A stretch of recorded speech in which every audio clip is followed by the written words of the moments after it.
Hello, আসসালামু আলাইকুম। আজকে আপনাদেরকে দেখাবো গোবর দিয়ে কিভাবে উঠান লেপে গ্রামে। আপনাদের আঞ্চলিক ভাষায় কি বলে জানি না, আমাদের এখানে উঠান লেপা বলে। গোবর দিয়ে কিভাবে উঠান লেপে সেটাই আজকে আপনাদেরকে দেখাবো।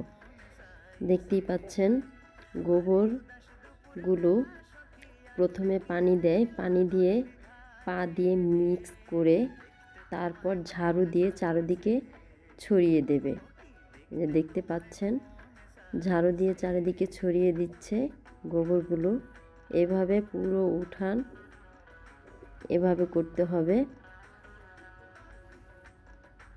ধান সিদ্ধ করেছে, ধানগুলো শুকানোর জন্য উঠানে তার পূর্বে শুকাতে দেওয়ার পূর্বে উঠান লেপতে হয় গোবর দিয়ে, আর না হয় না